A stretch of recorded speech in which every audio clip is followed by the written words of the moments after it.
السلام علیکم ورحمۃ اللہ وبرکاتہ۔ اعوذ باللہ من الشیطان الرجیم، بسم اللہ الرحمن الرحیم۔ الحمد للہ رب العالمین وصلی اللہ علی محمد وآلہ الطاہرین۔ اللہم صل علی محمد وآل محمد وعجل فرجہم۔ اللہم کل ولیک الحجۃ ابن الحسن صلواتک علیہ وعلی آبائہ فی هذه الساعة وفی کل ساعة وليا وحافظا وقائدا وناصرا ودليلا وعينا حتى تسكنه أرضك طوعا وتمتعه فيها طويلا اللهم صل على محمد وآل محمد وعجل فرجه۔ ایک اہم بات جو کہ ماہ رمضان، ماہ مبارک رمضان سے اس کا اشد رابطہ بنتا ہے اور ایک اہم کنیکشن بنتا ہے، وہ ہے خود شخص امام زمانہ علیہ السلام۔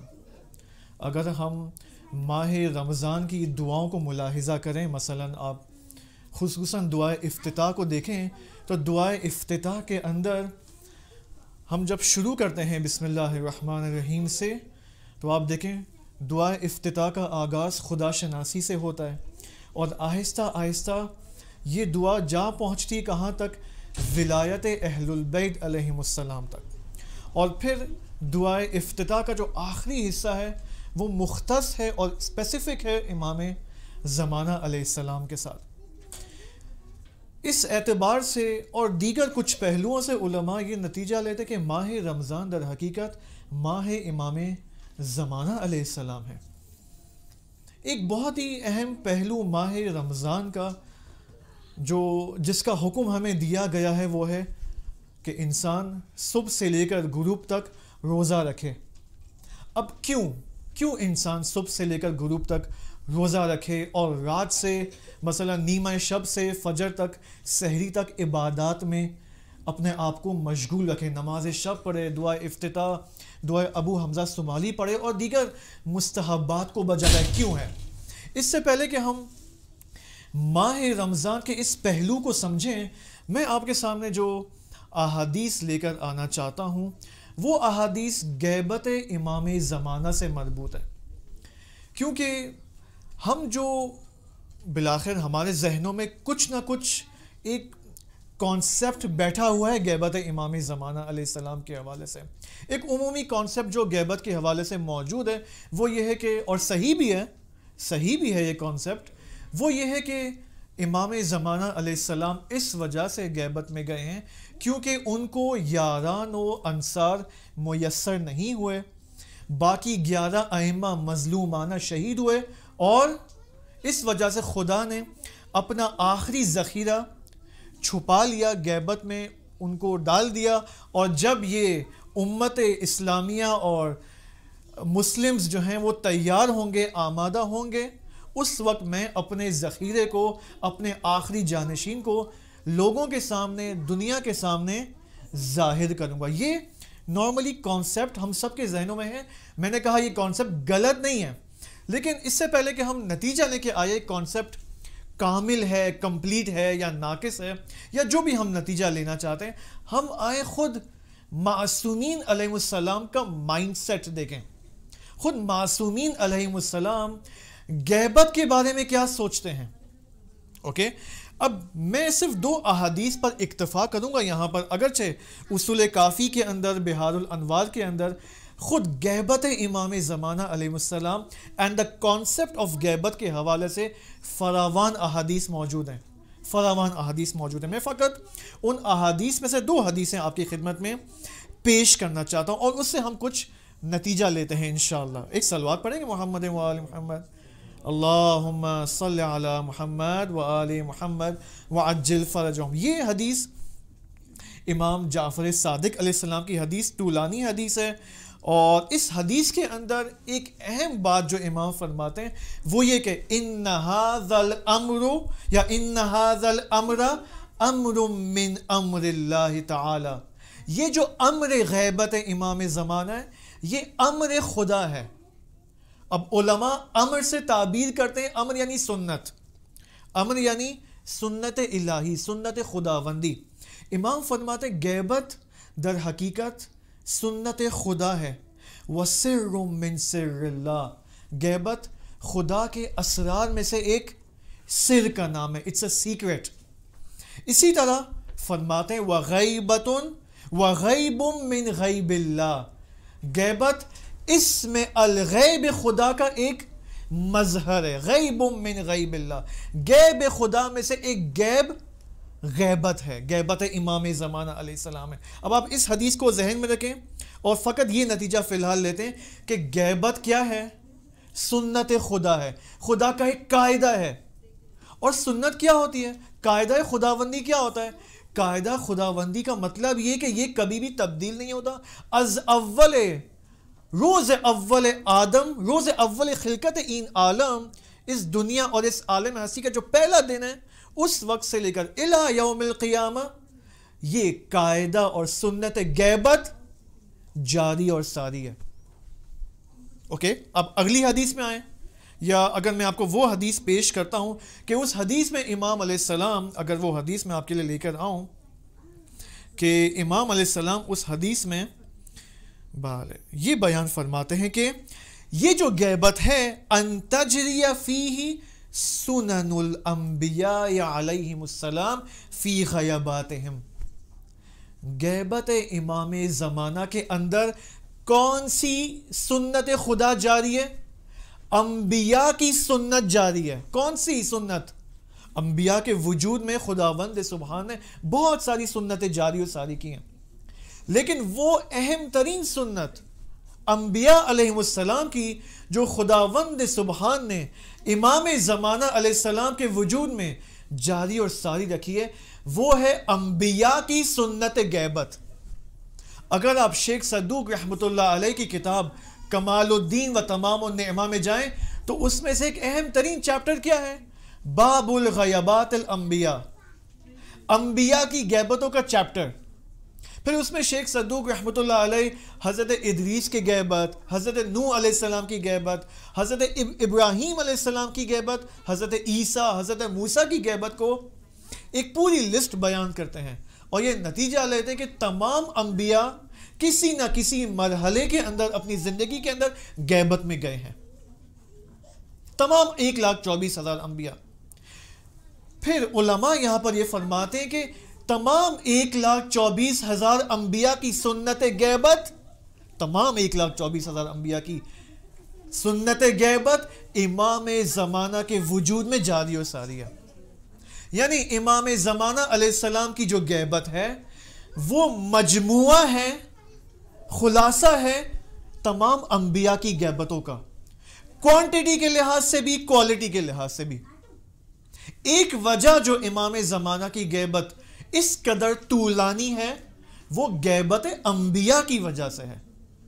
چونکہ غیبت انبیاء علیہ السلام کی اگر آپ زندگی از اول آدم سے لے کر تا نبی خاتم رحلت نبی اکرم صلی اللہ علیہ وآلہ وسلم سے لے کر، ایک صلوات تو پڑھیں، اللہم صلی علی محمد وآل محمد، تمام ان انبیاء کی زندگی تقریباً 10,000 سال کی زندگی ہے.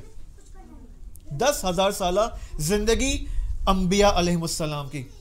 اب ان 10,000 سالوں کے اندر آپ دیکھیں کوئی نہ، ہر نبی کسی نہ کسی مرحلے میں کچھ نہ کچھ ٹائم پیریڈ کے لیے، کچھ سالوں کے لیے یا بہت زیادہ سالوں کے لیے غیبت میں وہ نبی گیا ہے، اس کو بھیجا گیا ہے.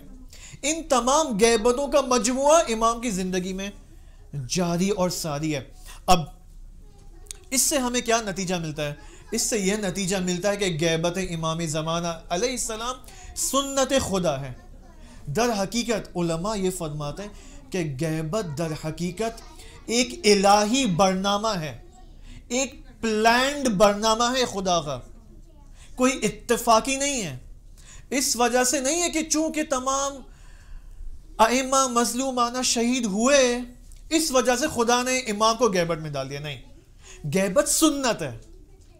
چاہے اب ایک حدیث ہے بہت ہی عجیب و غریب، وہ حدیث یہ ہے کہ اگر تمام انبیاء علیہ السلام کو، تمام ائمہ ہدی علیہ السلام کو، امام علی علیہ السلام سے لے کر امام عسکری علیہ السلام تک سب کو حکومت مل جاتی، آپ فرض کریں امام کو 100 سال، السلام علیکم، امام علیہ السلام کو 100 سال حکومت مل جاتی، امام حسن کو 100 سال حکومت مل جاتی، کتنا گولڈن ٹائم ہے اگر سارے ائمہ کو حکومت مل جاتی. آپ فرض کریں امام عسکری علیہ السلام کو 100 سال کی حکومت مل جاتی. ٹھیک ہے، let's imagine for a moment کہ تمام ائمہ نے 200 سال حکومت کی ہے. ٹھیک ہے، حدیث میں ہے اور علماء بھی یہ فرماتے ہیں کہ پھر بھی امام زمانہ کی غیبت محقق ہونا ضروری تھی. اب یہاں پر سوال ہے، کیوں غیبت امام زمانہ میں ایسا کیا خدا نے رکھا ہے کہ لابد، اب امام کی تعبیر دیکھیں، وَلَابُدَّ مِنْهُ، ضروری ہے کہ امام زمانہ کی غیبت محقق ہو چاہے کچھ بھی ہو جائے. بس غیبت فقط اس وجہ سے نہیں ہے کہ مشکل ہمارے ساتھ ہے، ہم تیار نہیں ہیں، چونکہ ہم تیار نہیں تو بس غیبت امام کا ظہور نہیں ہونا ہے. نہیں، یہاں پر دو چیزیں ہمیں مد نظر رکھنا ضروری ہے. ایک ہے خود غیبت کہ سنت الہی ہے، غیبت سنت الہی ہے. جیسے خدا نے نماز، روزہ، حج، زکوٰۃ، خمس کا حکم دیا ہے کہ this has to take place, یہ آپ کو انجام دینا ہے، واجبات بجا لانا ہے. ان میں سے ایک چیز کیا ہے؟ غیبت. یا یوں کہوں تو بہتر ہے، جس طرح بعض واقعات اور حوادث اس عالم ہستی کے اندر حتمی الوقوع ہیں. کیا مطلب حتمی الوقوع ہے؟ ان کا رونما ہونا ضروری ہے. جیسے کون سے واقعات ہیں؟ مثلا بعثت نبی اکرم صلی اللہ علیہ وآلہ وسلم کا محقق ہونا، اللہم صلی علی محمد وآل محمد وعجل فرج، بعثت نبی اکرم کا محقق ہونا ضروری ہے. غدیر کا محقق ہونا ضروری ہے. کیوں؟ کیونکہ غدیر اگر نہ ہو تو کیا ہوگا؟ وہ الہی اور امامت کا جو سسٹم ہے وہ منتقل نہیں ہوگا، وہ وصایت کا سسٹم محقق نہیں ہوگا. اسی طرح عاشورہ کو فی الحال ہم رہنے دیتے ہیں. ہمارے پاس بعثت ہے، غدیر ہے، اور آگے جو حتمی الوقوع ہے جس کا ہونا ضروری ہے، وہ کیا ہے؟ ظہور امام زمانہ. قبل از قیامت ظہور امام زمانہ کا محقق ہونا اٹس امپورٹنٹ، اٹس واجب، ضروری ہے. اسی طرح رجعت، کیونکہ روایات کے اندر ہے کہ ظہور کے بعد ایک اہم واقعہ کیا ہے؟ رجعت. رجعت میں کیا ہوگا؟ رجعت میں تمام انبیاء یا اکثر انبیاء واپس آئیں گے، تمام ائمہ واپس آئیں گے. حتیٰ روایات کے اندر ہے کہ بہت سارے اصحاب ائمہ مثلا مالک اشتر واپس آئیں گے رجعت کے اندر. یہ تو حق کے پیروکار ہیں نا.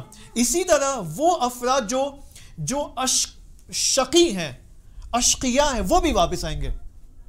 ائمہ کے دور کے وہ بھی واپس آئیں گے. مثلا روایات کے اندر ہے کہ اب یہ میں نے ایک استاد سے سنا ہے، میں نے خود نہیں پڑھا لیکن وہ استاد چونکہ معتبر ہے اس لیے میں سنا رہا ہوں کہ امام علی علیہ السلام جب رجعت میں واپس آئیں گے تو 44,000 ایئرز کی ان کی حکومت ہوگی رجعت کے اندر، آفٹر رجعت.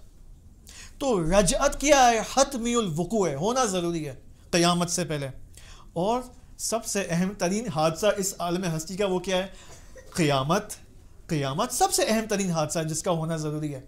ان میں سے ایک بہت ہی اہم ترین حادثہ اور ایونٹ وہ ہے غیبت امام زمانہ علیہ السلام، جس کا ہونا ضروری، چاہے میں اور آپ امام کے لیے تیار ہوں چاہے تیار نہ ہوں، چاہے سابقہ امت تیار تھی نہ تھی، امام کی غیبت کا ہونا ضروری ہے. کیوں؟ کیونکہ غیبت ایک برنامہ الہی ہے، ایک الہی برنامہ اینڈ پروگرام ہے کہ جس کا ایک ہدف ہے. اب یہ حدیث جو ابھی آپ کے سامنے لے کر آنے والا ہوں اس کے بعد ہم کچھ نتیجہ لے سکتے ہیں. وہ حدیث آپ دیکھیں، اس کو میں آپ سے گزارش کروں گا سب سے کہ اس حدیث کو غور سے سنیں. وہ حدیث یہ ہے کہ خود امام صادق علیہ السلام فرماتے ہیں، اللہم صلی علی محمد وآل محمد وعجل فرجهم. امام علیہ السلام یہ فرماتے ہیں کہ اقرب ما یکون العباد من اللہ جل ذکرہ، سب سے نزدیک ترین بندگان خدا کون ہیں؟ اس کو غور سے سنیں، یہ بہت ضروری ہے. سب سے نزدیک ترین بندگان خدا کون ہیں؟ وَأَرْضَى مَا يَكُونُ عَنْهُمْ، اور وہ لوگ جس سے خدا سب سے زیادہ راضی ہے. کون ہیں یہ لوگ؟ یہ لوگ کس زمانے میں آئیں گے؟ آیا یہ وہ لوگ ہیں جب امام علیہ السلام فزیکلی اور جسمانی طور پر موجود تھے، آیا یہ اس زمانے کے لوگ ہیں یا نہیں؟ امام فرماتے ہیں اذا افتقدوا حجت اللہ عز وجل یا جل وعز ولم یظہر لهم ولم یعلموا مکانا، سب سے نزدیک ترین بندگان خدا وہ لوگ ہیں، اور وہ لوگ جس سے خدا سب سے زیادہ راضی ہے یہ وہ لوگ ہیں جب ان کا حجت خدا ان کی نظروں سے غائب ہو جائے گا۔ عجیب نہیں ہے؟ بس کون لوگ ہوئے وہ جو سب سے زیادہ نزدیک ہیں؟ کس زمانے میں وہ لوگ زندگی گزار رہے ہیں؟ غیبت کے زمانے کے لوگ وہ لوگ ہیں جو خدا کے سب سے زیادہ نزدیک ہیں۔ عجیب نہیں ہے یہ کیا ہمارے ذہنی کانسیپٹ سے جو غیبت کے بارے میں کلیش اینڈ کانٹریڈکٹ نہیں کر رہا، تضاد نہیں رکھتا؟ اب تک ہم کیا سمجھ رہے غیبت کو کہ غیبت سزا ہے، لوگوں کے لیے سزا ہے، چونکہ لوگوں نے امام کا ساتھ نہیں دیا، امام عسکری، امام علی، امام حسین کو مظلومانہ شہید کیا، اس وجہ سے اب لوگوں کے ڈر سے امام کو غائب کر دیا گیا۔ جبکہ ائمہ کیا فرما رہے ہیں کہ سب سے زیادہ نزدیک ترین خدا کے وہ لوگ ہیں جو زمانہ غیبت کے اندر زندگی گزار رہے ہیں۔ تو بس ہمیں تھوڑی اپنی ذہنیت کی اصلاح کرنی ہوگی، ائمہ ہدا کے کلام سے اور ان کے تھاٹ پروسیس سے، ان کی نظریے کے مطابق ہمیں اپنے آپ کو الائن کرنا ہوگا۔ لیکن یہاں پر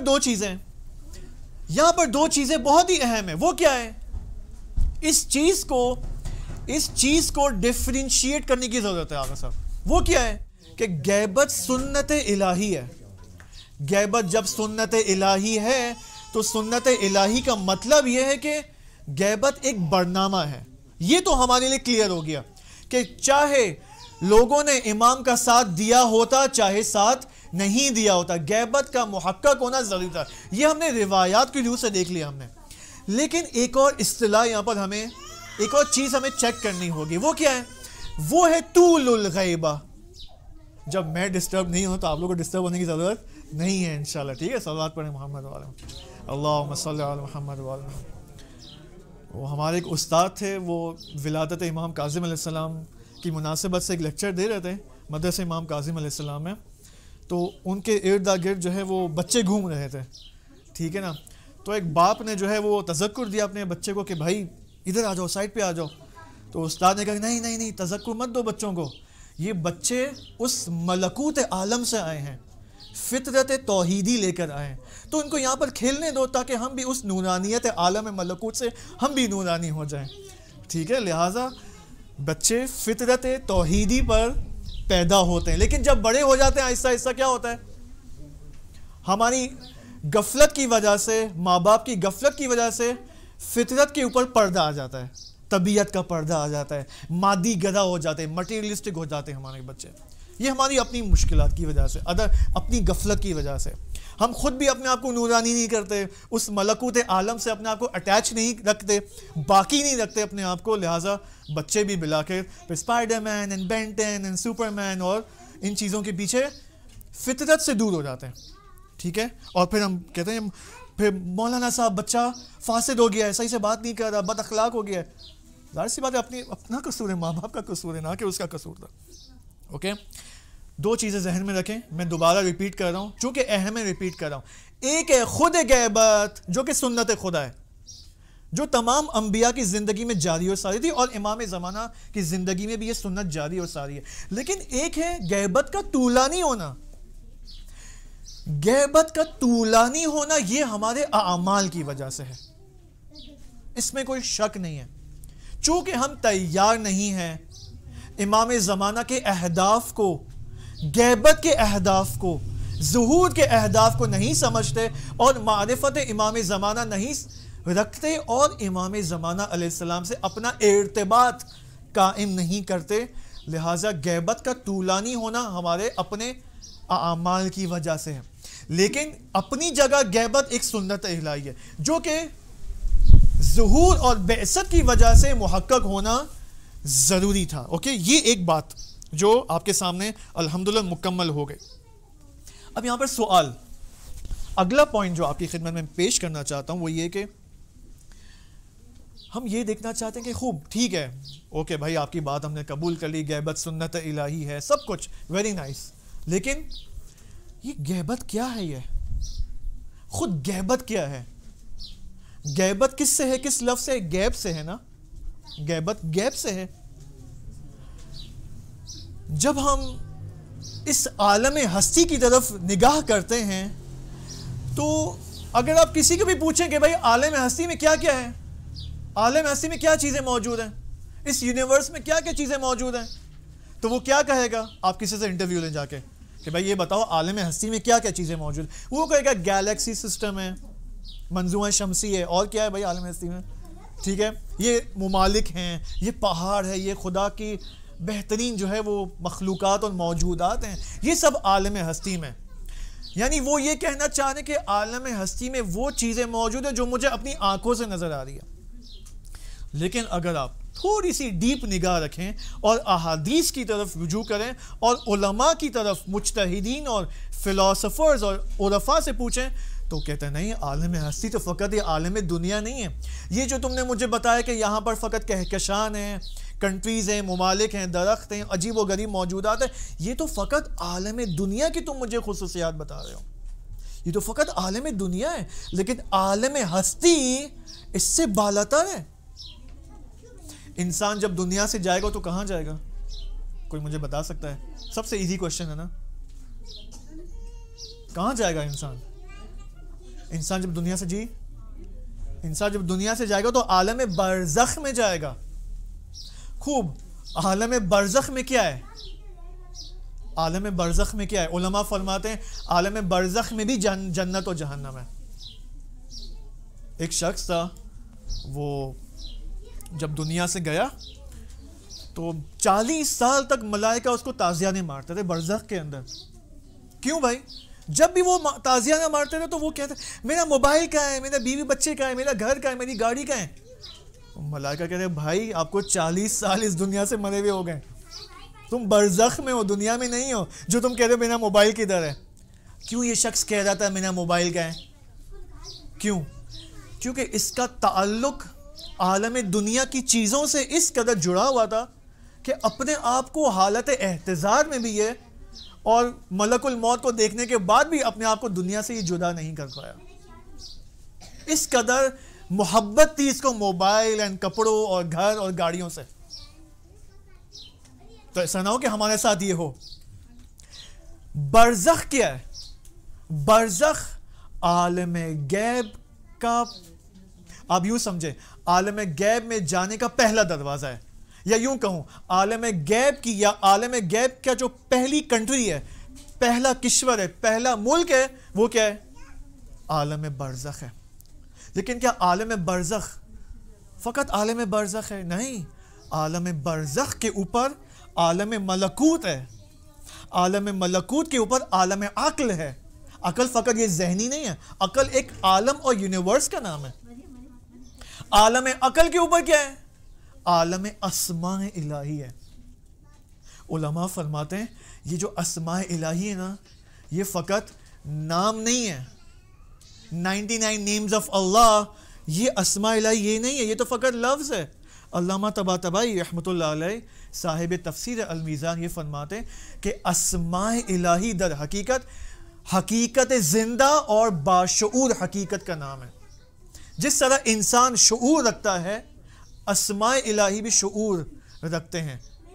در حقیقت اسماء الہی ایک عالم کا نام ہے، اور اس کے بعد عالم الہ ہے، خدا کا عالم ہے، ایک خاص جہاں پر کوئی اور نہیں جا سکتا، حتیٰ نبی بھی نہیں جا سکتا. تو بس غیب کیا ہوا مجھے بتائیں؟ غیب یعنی عالم دنیا کے بعد جو کچھ ہے وہ غیب ہے. یہ غیب نہیں ہے. یہ جو ہمیں اس جسمانی آنکھوں سے نظر آ رہا ہے یہ غیب انسین نہیں ہے. خوب، اب دوسری طرف سے، اب ایک طرف سے ہماری سوچ کیا ہے؟ ہم یہ سوچتے ہیں کہ جب ہم دنیا سے جائیں گے تو عالم غیب کی وادی میں داخل ہوں گے، جبکہ احادیث میں معصومین علیہ السلام کیا فرما رہے ہیں؟ غیبت امام زمانہ فضیلت کا زمانہ ہے. غیبت امام زمانہ قرب الہی کا زمانہ ہے. خوب، کیا مطلب قرب الہی کا زمانہ ہے؟ یعنی اس زندگی میں غیبت کا مقصد، چونکہ یہ ٹاپک ایک طولانی ٹاپک ہے غیبت امام زمانہ، اساتید نے اس کے اوپر 100 سے زیادہ سیشنز اور لیکچرز دیے ہیں، اور ہم کوشش کر رہے ہیں کہ ایک 30 منٹ کے اندر اس کا خلاصہ بیان کریں، جو کہ کام آسان نہیں، کم از کم میرے لیے۔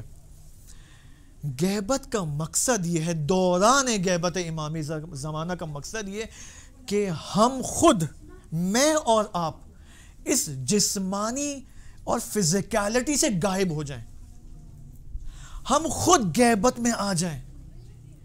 غیبت امام زمانہ یعنی غیبت از بدن۔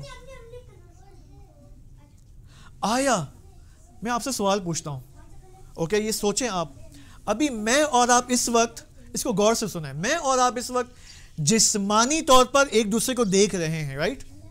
دیکھ رہے ہیں نا؟ خوب۔ لیکن سوال یہاں پر یہ کہ جب ہم ماشاءاللہ افطاری کھا کے نماز پڑھ کے سب کچھ گھر چلے جائیں گے تو یہ جسمانی تعلق باقی رہے گا؟ جی، جسمانی تعلق تو باقی نہیں رہے گا نا، کیونکہ ہم آپس میں جسمانی اعتبار سے، فزیکل اعتبار سے جدا ہو جائیں گے۔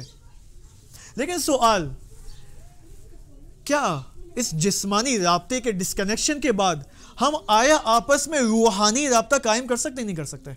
سوال یہ، کر سکتے یا نہیں کر سکتے؟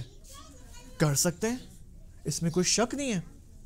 بس مجھے بتائیں، روحانی اور غیبی رابطہ ضعیف ہوا یا جسمانی رابطہ ضعیف ہوا، یا کون سا قوی اور کون سا ضعیف ہے؟ روحانی رابطہ ضعیف ہے۔ مجھے یاد ہے پرانی فلموں میں یہ دکھاتے تھے، اوکے ٹھیک ہے، آپ بھی سوچیں گے میں فلموں کی کہاں سے بات کر رہا ہوں بھائی، ٹھیک ہے۔ پرانی فلموں میں یہ سینز ہوتے تھے، اور ریالٹی میں اکثر خصوصاً خواتین کے ساتھ یہ پیش آتا ہے۔ مثلا جب موبائل اور ٹیکنالوجی کا زمانہ نہیں تھا، اور مثلا ایک خاتون کا فرزند، مثلا بیٹا امریکہ گیا ہے پڑھنے کے لیے، ٹھیک ہے، اب ظاہر سی بات ہے وہ بچہ تو چلا گیا پڑھنے کے لیے یونیورسٹی، اس کے پاس نہ موبائل ہے، نہ ماں کے پاس موبائل ہے، نہ واٹس ایپ ہے، نہ کچھ ہے، ٹھیک ہے۔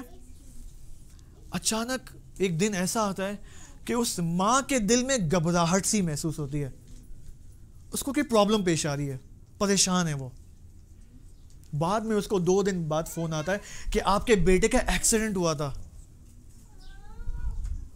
اس بیٹے کا ایکسیڈنٹ تو امریکہ میں ہوا تھا، اور اس ماں کا دل کہاں پر گھبرا ہے؟ پاکستان کے اندر، کتنے کلومیٹر دور، جبکہ اس کو کوئی انفارم کرنے والا کوئی بھی نہیں ہے، آگاہی دینے والا کوئی نہیں ہے، خبر دینے والا۔ خوب، یہ کیا ہے؟ یہ رابطہ کیا ہے؟ یہ در حقیقت اس عالم غیب کا ایک چھوٹے سے لیول، چھوٹے سے مرتبے کا ایک چھوٹا سا رابطہ ہے۔ خوب، آج کیوں ماؤں کا دل نہیں گھبراتا؟ آج آیا ماؤں کا دل گھبراتا ہے، صحیح ہے، جب وہ اپنے بچے کو مثلا، ٹھیک ہے، اکیلا ڈرائیور کے ساتھ بھیج دیتے ہیں، یا مسئلہ نہیں ہے، اس میں کوئی عیب نہیں ہے، لیکن کیوں یہ کم ہو گیا ہے؟ کیوں یہ غیب کا رابطہ کم ہو گیا ہے؟ اس ٹیکنالوجی کی وجہ سے، اس مٹیریلزم کی وجہ سے۔ چونکہ ہم اپنے آپ کو اس قدر موبائل اینڈ ٹیکنالوجی، مادیات، اس ریسنگ کمپٹیشن میں اپنے آپ کو اتنا آگے لے گئے کہ عالم غیب کے جو تھوڑے سے دروازے تھے نا ہمارے وجود میں، وہ بھی بند ہو گئے۔ صحیح ہے؟ پس ہمیں سوال، فلسفہ غیبت امام زمانہ کیا ہے؟ غیبت امام زمانہ کا مقصد کیا ہے؟ غیبت امام زمانہ کا مقصد یہ کہ ہم خود امام سے، بجائے اس کے کہ امام کو ان جسمانی آنکھوں سے دیکھنے کے خواہش مند ہو، امام سے وہ روحانی رابطہ قائم کرنے میں کامیاب ہو جائیں۔ کیوں؟ کیونکہ ظہور کے بعد عموماً اکثر لوگوں کا جو رابطہ امام کے ساتھ ہوگا وہ جسمانی رابطہ نہیں ہوگا، وہ روحانی رابطہ ہوگا۔ پس غیبت کا مقصد یہ کہ ہم آئیں، موت سے پہلے اپنی برزخی آنکھوں کو کھولیں اور برزخ کو دیکھنے میں کامیاب ہو جائیں، جس طرح بہت سارے شخصیات جیسے آیت اللہ بہجت، علامہ حسن زادہ آمنی، چلیں یہ تو حوزے کے پڑھے ہوئے لوگ ہیں، نان حوزوی شخصیات جیسے رجب علی خیاط اور دیگر ایسی شخصیات ہیں، جو کامیاب ہو گئے اس سیر و سلوک اور معنویت اور اسپرچولیٹی کے سفر میں، اور وہ کامیاب ہو گئے، امام زمانہ کے دیدار کرنے میں کامیاب ہو گئے وہ. لیکن کون سی آنکھوں سے؟ سوال یہاں پر یہ، نہ کہ ان جسمانی آنکھوں سے بلکہ ان معنوی آنکھوں سے. ایک حدیث میں ہے کہ خداوند سبحان نے انسان کے وجود میں 2 طرح کی آنکھیں رکھی ہیں. میں نہیں کہہ رہا ہوں 2 آنکھیں، 2 طرح کی آنکھیں رکھی ہیں. ایک وہ آنکھیں ہیں جس سے انسان اس جسمانیت کو دیکھ سکتا ہے، اس جسم کو دیکھ سکتا ہے، یہی جسمانی آنکھیں جو ہماری ہیں. اور 2 آنکھیں خدا نے ایسی رکھی ہیں جو خدا نے انسان کے قلب میں رکھی ہیں. جب وہ آنکھیں انسان کھول لے تو یہ عالم غیب کو مشاہدہ کر سکتا ہے، عالم غیب کے موجودات کو مشاہدہ کر سکتا ہے. اسی وجہ سے جب انسان موت کے قریب جاتا ہے، آپ فرض کریں ایک شخص حالت احتضار میں ہے، حالت احتضار میں اس کے رشتہ دار اس کے قریب ہیں، ٹھیک ہے، اس کی وصیت لے رہے ہیں، آہستہ آہستہ اس کا جسم ٹھنڈا ہو رہا ہے، ٹھیک ہے. کیا ہو رہا ہے اس کے ساتھ اس عالم احتضار میں؟ حدیث میں کہ عالم احتضار کے اندر اس کی برزخی آنکھیں کھل جاتی ہیں. اگر وہ بے ایمان ہوا تو اس کو غضبناک مخلوقات اور موجودات، برزخی موجودات نظر آئیں گی، اور اگر وہ با ایمان شخص ہوا تو اس کو ملائکہ رحمانی نظر آئیں گے، رحمت کے ملائکہ نظر آئیں گے. اور اگر گناہگار شخص ہوا یا بے ایمان شخص ہوا تو اس کو ملائکہ غضب نظر آئیں گے، غضب کے ملائکہ نظر آئیں گے. تو علماء یہ فرماتے کہ یہ غیبت میں محقق ہونا ضروری ہے. ایک حدیث میں کہ نبی اکرم صلی اللہ علیہ وآلہ وسلم، ایک صلوات پڑھیں، محمد و آل محمد وعجل، یہ فرماتے ہیں غضوا ابصارکم ترون العجائب، اپنی آنکھوں کو بند کرو تاکہ تمہیں عجیب و غریب چیزیں نظر آئیں. کون سی آنکھوں کو بند کرو؟ یہ جسمانی آنکھوں کو بند کرو تاکہ تمہاری روحانی آنکھیں کھلیں. نہ محرم سے اپنے آپ کو بچاؤ، اپنے 5 سینسز، حواس خمسہ سے جو گناہ مرتکب ہم ہوتے ہیں ان گناہوں سے ہم اجتناب کریں. غضوا ابصارکم ترون العجائب، یا یہ حدیث ہے کہ بہت ہی عالی حدیث ہے نبی اکرم صلی اللہ علیہ وآلہ وسلم کی، لولا تقصیر فی کلامکم. اوکے، میں اپنے یہ دیکھیں، یہ ساری باتیں میں اپنے آپ کے لیے سب سے پہلے کر رہا ہوں، سب سے زیادہ میں محتاج ہوں اس چیز کا، اس کے بعد آپ سب کے لیے. لیکن غور سے سنیں، اتفاقاً علماء یہ فرماتے ہیں کہ سیر و سلوک کے اندر، معنوی سفر کے اندر مرد سے زیادہ خواتین کے لیے زیادہ راستہ کھلا ہوا ہے. کیونکہ خواتین، زن، خاتون ایک مجموعہ ہے، ایموشنز کا مجموعہ ہے، عاطفے کا مجموعہ ہے. تو ان کے اندر یہ کیپیبلٹی زیادہ ہے کہ وہ عارفہ بنے، حضرت زینب سلام اللہ علیہا کی طرح، حضرت زہرا سلام اللہ علیہا کی طرح. اب یہ حدیث آپ دیکھیں، یہ حدیث میں اپنے لیے بھی بیان کر رہا ہوں اور خواتین کے لیے بھی یہ حدیث ہے، دونوں کے لیے ہے. کیونکہ ہم جو طلاب بنتے ہیں نا، یہ جب ہم جو یہ لباس پہنتے ہیں نا، ہمیں بہت شوق ہوتا ہے بولنے کا، صحیح ہے. اگر میں اپنا تزکیہ نفس نہ کروں تو بولنے کا بہت شوق ہے، میری بات سب سنیں، صحیح ہے. جیسا ابھی میں اب طلاب کے سامنے جسارت کر رہا ہوں یہاں پر، تو خود یہ ایک پرابلم ہے میرے بے باشیدگی کے، لیکن چونکہ بانی محفل کا حکم ہے تو میں یہاں بیٹھا ہوں، ورنہ میں نہیں آتا. یہ حدیث دیکھیں، لولا تقصیر فی کلامکم، کیا مطلب؟ اگر تم اپنی زبان سے بہت زیادہ بات نہیں کرتے، لولا تقصیر فی کلامکم، اگر تم بہت زیادہ بولتے نہیں، خاموش رہتے، کم بولتے، وتمریج فی قلوبکم، اور اپنے قلوب کو اور اپنے دلوں کو اوپن نہیں رکھتے، کھلا نہیں رکھتے فالتو خیالات کے لیے. اوکے، دوبارہ، لولا تقصیر فی کلامکم، اگر تم بہت زیادہ نہیں بولتے، لولا تمریج فی قلوبکم، اور اپنے دل کو اوپن نہیں رکھتے فالتو کے خیالات کے لیے. صحیح ہے، ہم نے اپنا دروازہ اس وقت کھلا رکھا ہوا ہے، جو خیال آتا ہے، جس کو جانا ہے جائے، ٹھیک ہے نا. تو کیا ہوتا؟ نبی اکرم کیا فرماتے؟ اگر تم یہ کام نہیں کرتے ما ارا لرأیتم ما ارا، تو تم وہ دیکھتے جو میں دیکھ رہا ہوں، تو تم وہ دیکھتے جو میں دیکھ رہا ہوں، وَلَسَمِعْتُمْ مَا أَسْمَعُ، اور تم وہ سنتے جو میں سنتا ہوں۔ تو پس وہ کیا پرابلم ہے ہمارے ساتھ؟ کیوں ہمیں ملائکہ کی آوازیں نہیں آتی؟ کیوں ہمیں ملائکہ کی آوازیں نہیں آتی؟ کیوں ہم ملائکہ کو نہیں دیکھ سکتے؟ وہ کیا وجہ ہے؟ کیا وجہ ہے؟ کیوں ہم عالم غیب کی مخلوقات کو مشاہدہ نہیں کر سکتے؟ پھر ہم کیا کرتے ہیں؟ اچھا ہوتا کیا ہے؟ چونکہ ہمارے ساتھ یہ پرابلم ہے، ہم یہاں پر شکایت کرتے ہیں خدا سے، امام زمانہ علیہ السلام سے شکایت کرتے ہیں کہ امام کیوں آپ ہمارے سامنے نہیں آتے، کیوں آپ ہماری مشکلات کو حل نہیں کرتے۔ ایک شخص آیا آیت اللہ بہجت رحمت اللہ علیہ کے پاس، رحمت اللہ علیہ، اس شخص نے کیا کہا؟ اے آغا مجھے امام زمانہ سے ملاقات کرنی ہے، مجھے امام زمانہ سے ملاقات کرنی ہے۔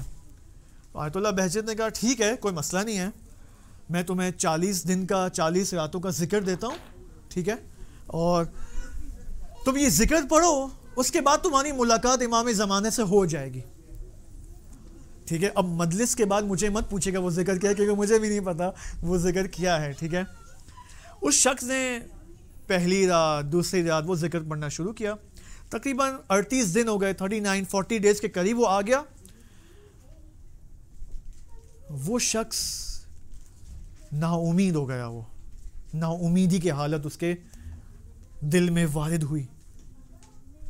شخص نے شکایت کرنا اپنے آپ سے بولا کیا امام یہ کیا طریقہ ہے، صحیح ہے کراچی کی زبان میں، یہ کیا طریقہ ہے، ٹھیک ہے، کہ آپ مجھ سے ملاقات میں 40 دن محنت کر رہا ہوں، آپ کو سنائی نہیں دے رہا، میں آپ کے لیے آپ کو دکھائی نہیں دے رہا، میں آپ کے ملاقات کے لیے اس قدر میں ذکر و ورد و عبادات میں مشغول ہوں میں۔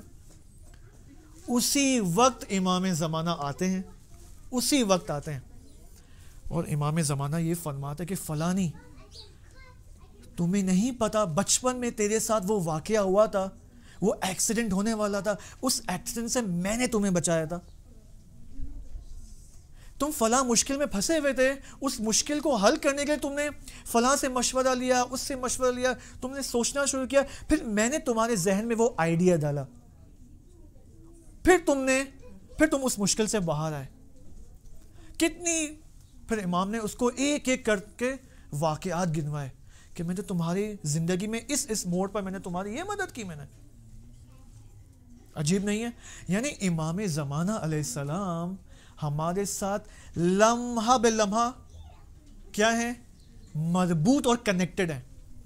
وہاں سے سگنل ویک نہیں ہے، سگنل یہاں سے ویک ہے۔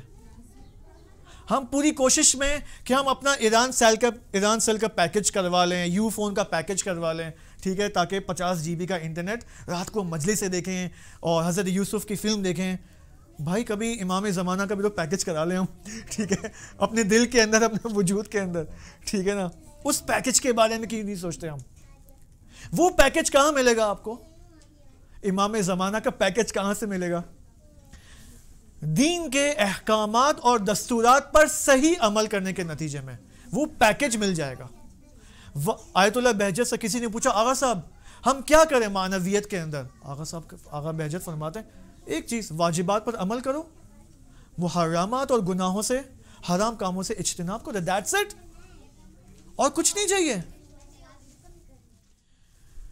بس غیبت کا مقصد کیا ہے؟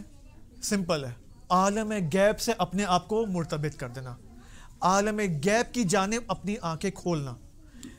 ایک اور تعبیر اور اصطلاح جو کہ غیبت کے لیے استعمال ہوتی ہے وہ کیا ہے؟ وہ ہے نور، انوار۔ میں یہاں پر آخری بات کرنا چاہتا ہوں، کاش وہ حدیث بھی میں پڑھ سکتا لیکن چونکہ ٹائم نہیں ہے۔ وہ یہ کہ اس کو غور سے سنیں، وہ بات یہ ہے کہ یہ نتیجہ ہے کہ اس وقت ہماری شیعہ کمیونٹی کے اندر دو قسم کے شیعہ موجود ہیں، صحیح ہے؟ ہم سب ان دو شیعہ میں سے ایک شیعہ ہیں، اس میں کوئی شک نہیں ہے۔ وہ یہ، یا تو ہم ائمہ ہدا اور اہل البیت عصمت و طہارت سلام اللہ علیہم اجمعین کی جانب فقط اور فقط حاجت والی نگاہ رکھتے ہیں کہ مثلا امام رضا علیہ السلام کے حرم میں جائیں گے، اپنی حاجت طلب کریں گے اور ہماری حاجت پوری ہو بھی جاتی ہے. امام رضا علیہ السلام ہماری حاجت پوری بھی کرتے ہیں. آپ ائمہ سے توسل کریں، اپنے گھر بیٹھ کر آپ کی حاجت قبول ہوتی ہے. یہ ایک نگاہ ہے امام کی طرف. آیا یہ نگاہ غلط ہے؟ یہ نگاہ غلط نہیں ہے، لیکن آیا یہ نگاہ کافی ہے؟ یہ نگاہ کافی نہیں ہے، لازم ہے، کافی نہیں ہے.